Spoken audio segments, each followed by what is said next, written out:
आज जानते हैं भगवान जगन्नाथ कौन थे और भगवान श्री कृष्ण के साथ उनका संबंध क्या था।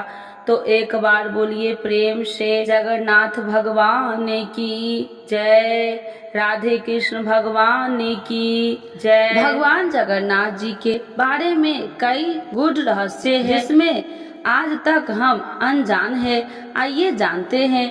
भगवान जगन्नाथ जी विष्णु जी श्री कृष्ण जी को ही कहा गया है, क्योंकि जब श्री कृष्ण जी एक वृक्ष के नीचे विश्राम करने के लिए लेट गए, एक बलिया नामक के भील शिकारी ने श्री कृष्ण जी के पैर में लगे पद्म को हिरण की आंख जानकर वृक्ष की झुरमटों के अनंत से बीसा वक्त तीर मार दिया, जिस कारण से श्री कृष्ण जी की मृत्यु हुई। लेकिन मृत्यु के कुछ समय पहले श्री कृष्ण जी ने शिकारी से कहा, मैं कुछ समय का मेहमान हूँ, मेरा एक कार्य कर दे।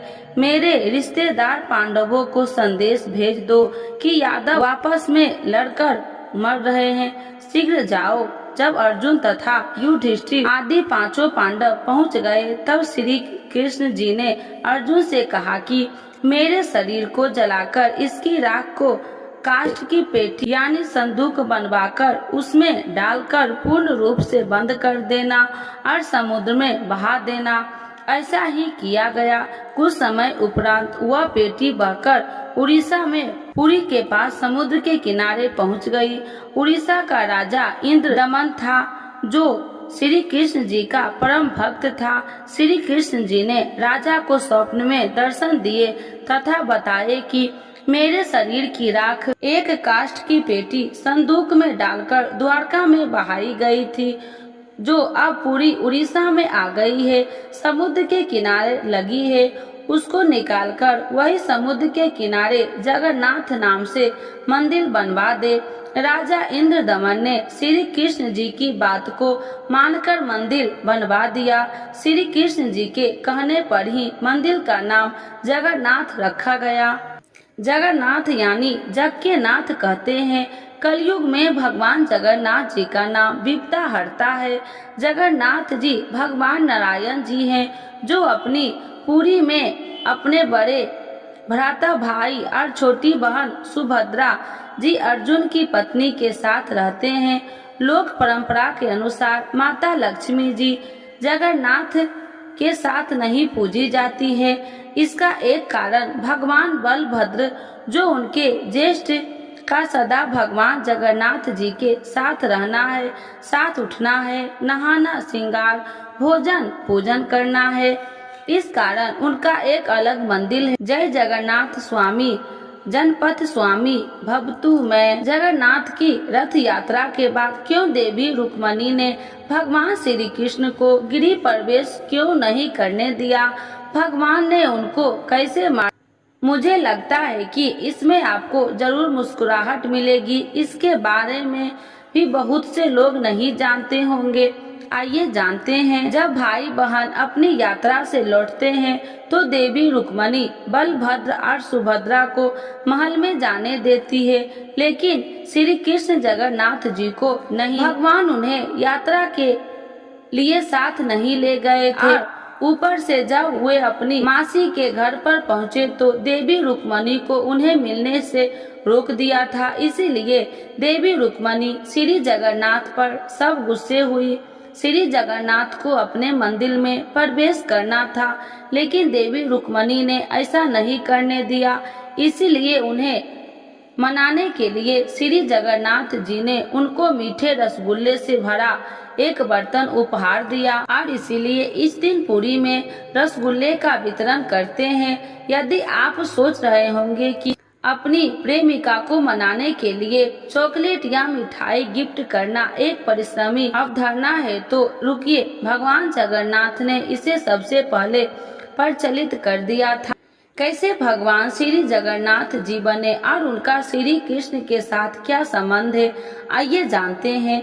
द्वापर युग में महाभारत के युद्ध के 36 साल बाद और द्वारिका नगरी के नष्ट हो जाने के बाद श्री कृष्ण जब हिरण्य नदी के किनारे विश्राम कर रहे थे, तब जला नाम के पारधी ने उनके पैर पर बाण मारा था और यहीं पर श्री कृष्ण ने अपना देह त्याग किया था। सत्य, प्रेम, भक्ति और शक्ति से पुजारी श्री कृष्ण ने इसी पूर्व 31,002 में चैत्री शुक्ल प्रवृत्ता का दोपहर 2:27 में अपने मानव शरीर को छोड़कर चले गए थे।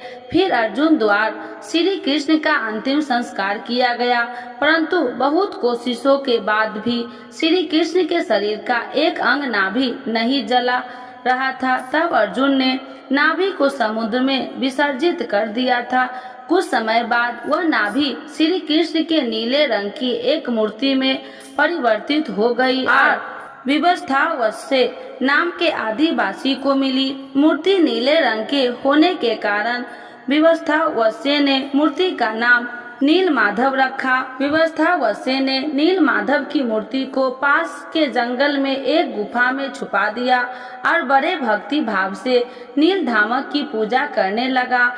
इसी बात की खबर राजा इंद्रधूम को लगी। मूर्ति के बारे में पता लगाने के लिए राजा इंद्रधूम ने विश्वासु मंत्री विद्यापति नाम के ब्राह्मण को जंगल में भेजते हैं। विद्यापति मूर्ति के बारे में जानने के लिए विश्वावस्य के पास आते हैं, परंतु विद्यापति को विश्वावस्य की पुत्री से प्रेम हो जाती है और वह विश्वावस्य की पुत्री से विवाह कर लेते हैं। एक बार विद्यापति ने अपने ससुर विश्वावस्य को मूर्ति के दर्शन कराने की विनती करता है। विद्यापति के बार बार विनती करने के कारण एक बार विश्वावस्य अपने दामाद को मना नहीं कर पाते। विश्वावस्य विद्यापति आंखों पर पट्टी बांधकर उस गुफा में ले जाते हैं, परंतु विद्यापति भी बहुत चालाक होता है। वह रास्ते में सरसों के बीज गिरा देता है। कुछ दिनों के बाद वह बीज अंकुरित होते हैं और गुफा के रास्ते साफ दिखाई देता है। गुफा के बारे में विद्यापति राजा इंद्रधूम को बताता है। जब राजा इंद्रधूम नील माधव के दर्शन करने के लिए गुफा में जाते हैं तो वह पर नील माधव की मूर्ति नहीं मिलती। नील माधव के दर्शन न होने के कारण राजा इंद्रधूम बहुत निराश होकर अपने राजा भवन में लौट जाते हैं और अपनी गलती का पश्चात हृदय पूर्वक करते हैं। एक रात जब राजा इंद्रधूम सो रहे होते हैं तब स्वयं भगवान विष्णु उनके सपनों में आते हैं और कहते हैं, कुछ दिनों में समुद्र तट पर एक लकड़ी का लट्टा तैरता हुआ आएगा और उस पर शंख का चिन्ह भी बना होगा। उसी लकड़ी के मूर्ति बनाकर मूर्ति में स्थापित करने की सूचना देते हैं। भगवान विष्णु के कहे अनुसार एक लकड़ी का लट्टा समुद्र के तैरते हुए आया। राजा इंद्रधूम फौरन अपने राज्य के महान शिल्पकारों को बुलाकर उसी लकड़ी में से मूर्ति बनाने का कार्य देते हैं, परंतु लकड़ी के स्पर्श से ही शिल्पकारों के औजार टूट जाते थे। इस बात से राजा इंद्रधूम काफी परेशान रहने लगे। फिर एक दिन देवताओं के शिल्पकार श्री विश्वकर्मा जी राजा इंद्रधूम के राज्य में आए, परंतु उन्होंने एक बूढ़े ब्राह्मण के वेश धारण किया हुआ था। उन्होंने लकड़ी में से मूर्ति बनाने का कार्य किया, परंतु एक शर्त भी रखी। शर्त के तहत वह मूर्तियों को एक बंद कक्ष 21 दिनों में बनाएंगे। राजा इंद्रधूम ने उनकी शर्त को स्वीकार कर लिया। कुछ दिनों के बाद उस कमरे से आवाज आई बंद हो गई। इसीलिए राजा इंद्रधूम की पत्नी गुरचा देवी कहने पर राजा ने समय के पहले ही कक्ष को खुलवा दिया। जब कक्ष खोला गया तब भगवान जगन्नाथ जी, बहन सुभद्रा और बड़े भाई बलराम जी की मूर्ति थी, परंतु उनके हाथ और कमर के नीचे का भाग नहीं से और आंखें भी बड़ी बड़ी बनी हुई थी। कुछ समय बाद राजा इंद्रधूम की मृत्यु हो जाती है। फिर राजा इंद्रधूम का पुत्र ययाति केसरी एक भव्य मंदिर का निर्माण करवाते हैं और मूर्तियों को मंदिर में स्थापित करवाते हैं। वर्तमान मंदिर का निर्माण कलिकपुरी के राजा चोला गंगा देव ने प्रारंभ करवाया था और अंत महादेव द्वारा मंदिर का कार्य पूरा करवाया गया। उस समय जगन्नाथ मंदिर को नीलाद्रि के नाम से जाना जाता था। एक अन्य कथा के साथ श्री कृष्ण का ही रूप है जगन्नाथ। वृंदावनों में भक्तों की याद में यह रूप भी गया स्कंद पुराण में लिखा है। एक बहुत प्रचलित कथा के अनुसार माता यशोदा, देवकी जी और उनकी बहन सुभद्रा वृंदावन से द्वारका आई। उनके साथ मौजूद रानियों ने उनसे निवेदन किया कि वे उन्हें श्री कृष्ण की बाल लीलाओं के बारे में बताएं। इस बात पर माता यशोदा और देवकी उन रानियों की लीलाएं सुनाने के लिए राजी हो गई। उनकी बातों को कन्हा और बलराम सुन न ले, इसीलिए माता देवकी की बहन सुभद्रा बाहर दरवाजे पर पहरा देने लगी। माता यशोदा ने श्री कृष्ण की लीलाओं की गाथा प्रारंभ की और जैसे जैसे वो बोलती चली गई, सब उनकी बातों में मग्न होते गए। खुद सुभद्रा भी पहरा देने पर ख्याल भूलकर उनकी बातें सुनने लगी। इसी बीच श्री कृष्ण और बलराम दोनों वहाँ आ गए और इसी बात की किसी को भनक न हुई। सुभद्रा भी इनकी मग्न थी। उन्हें पता न चला कि कन्हा और बलराम कब वहां आ गए। भगवान श्री कृष्ण और भाई बलराम दोनों भी माता यशोदा से मुख से अपनी लीलाओं को सुनने लगे। अपनी शैतानियां और क्रियाओं को सुनते सुनते उनके बाल खड़े होने लगे। आश्चर्य की वजह से आंख बड़ी होने लगी और मुंह खुला रह गया। वही खुद सुभद्रा भी इतनी मंत्र मुक्त हो गई कि प्रेम भाव से पिघलने लगी। यही कारण है कि जगन्नाथ मंदिर में उनका कद सबसे छोटा है। सभी कृष्ण जी लीलाओं को सुन रहे थे। इसी बीच यहाँ नारद मुनि आ गए। नारद जी सबके हाव भाव देखने ही लगे थे कि सबको एहसास हुआ कि कोई आ गया है। इस वजह से श्री कृष्ण लीला का पाठ यहीं रुक गया। नारद जी ने श्री कृष्ण जी के उस मन को मोह लेने वाले अवतार को देखकर कहा कि वाह प्रभु, क्या कितने सुंदर लग रहे हैं। आप इसी रूप में अवतार कब लेंगे। उस वक्त श्री कृष्ण जी ने कहा कि मैं कलयुग में ऐसा अवतार लेंगे। भगवान जगन्नाथ श्री कृष्ण का एक वर्ण है। भगवान श्री राम और श्री कृष्ण के पुत्र के रूप में भी प्रसिद्ध है। भगवान जगन्नाथ श्री कृष्ण के उद्देश्य के लिए यात्रा करते हैं। यह भगवान श्री राम की आज्ञा पर चलते हुए अपने भाई को अपने पूर्व रूप में पुनरुद्धार करने के कार्यभार है। कृष्ण चालीसा तो एक बार बोलिए प्रेम से कृष्ण भगवान की जय, विष्णु भगवान की जय, लक्ष्मी माता की जय। बंसी शोभित कर मधुर, नील जलद तन श्याम, अरुण अधर जनु, विलंबा फल पीताम्बर शुभ साज। जय मन मोहन मदन छवि, कृष्ण चंद्र महाराज। करहु कृपा हे रवि तयन, राखू जन की लाज। जय युदंदन जय जगबंदन, जय वासुदेव देवी की नंदन। जय युसुता सुत नंद दुलारे, जय प्रभु भक्तन के हग के तारे। जय नट नागर नाग नथैया, कृष्ण कन्हैया धेनु चरैया। पुनि नख पर प्रभु गिरिवर धारो, आओ दीनन कष्ट निवारो। बंसी मधुर अधर तरि तेरी, होबे पूर्ण मनोरथ मेरी। आओ हरि पुनि माखन चाखो, आज लाज भरत की राखो। गोल कपोल चुंबक अरुणारे, मिंदु मुस्कान मोहिनी डारे। रंजित राजीव नयन विशाला, मोर मुकुट वैजंती माला। कुंडल श्रवण पीतापट छावे, कटी कंकनी काछन काछे। नील जलन सुंदर तनु सोहे, छवि लखी सुर नर मोहनी मोहे। मस्तक तिलक अलक घुंघराले, आओ कृष्ण बांसुरी वाले। करी पै पान पो तनि त्यारो, अंक बंका गा सुर मारियो।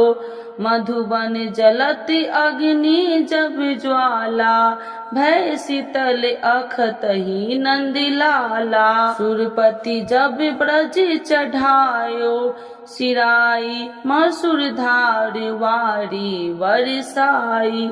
लगत लगत बज चहन बहायो, गोवर्धन नखधारी बचायो। लखी युसूता मन भ्रम अधिकाई, मुख माँ 14 भुवन दिखाई। दुष्ट कंस अति अघम मचाए, कोटि कमल जब फूल मंगायो। नाथी कलाही तब तुम ली है, चरण चिह दे निर्भय किन्हे। करी कोपिन संग रास विशाला, सबकी पूरब करी अभिलाषा। केतिक महा असुर संघायो, कंसी के से पकड़ी दे मारियो। मात पिता की बंदी छुड़ाए, उग्र सेन कहीं राज दिलाए। मही से मृतक छोड़ो सूत लायो, मातु देव की शोक मिटायो। भूमासुर भूर दैत्य संघारी, लाए 10 हसी कुमारी। दे भिंडी 3 चीर सहारा, जरासु सिंधु राक्षस कह मारा। असुर बकासुर आदित्य मारियो, भक्तन के तब कष्ट निवार्यो। दीन सुदामा के दुख दार्यो, तुंदर 3 मुठ मुख डरियो। प्रेम के सागे बिठुर धर मांगे, दुर्योधन के मेवा त्यागे। लखी प्रेम की महिमा भ्यारी, ऐसे श्याम दिन हितकारी। भारत के प्रथम रथ हके लिए, चक्र कर नहीं बलता के। निज गीता के ज्ञान सुनावे, भक्तन सुदावर सियाए। मीरा थी ऐसी मत वाली, विष पी गई बजा कर ताली। राना भेजा सांप पिटाली, शालिग्राम बने बनवारी। निज माया तुम विदहि दिखायो, उड़ते संशय सकल मिटायो। तब सत्य निंदा करी तत्काला, जीवन मृत्यु भयो सुपाला। जबी द्रौपदी देर लगाई, दीनानाथ लाज अब जाई। तुरही बसन बन नंद लाला, बढ़े चीर में अरि मुँह काला। अशनाथ के नाथ कन्हैया, डूबट भरब के बाचावत नैया। सुंदर दास आस उर्धारी, दया दृष्टि की जे बनवारी।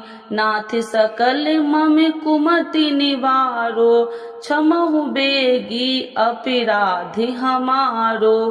खोलो पट अब दर्शन दीजो, बोलो कृष्ण कन्हैया की जय। यह 40 कृष्ण का पाठ करे उर्धारी, अष्ट सिद्धि नवनिधि फल रहे पदारथ चारी।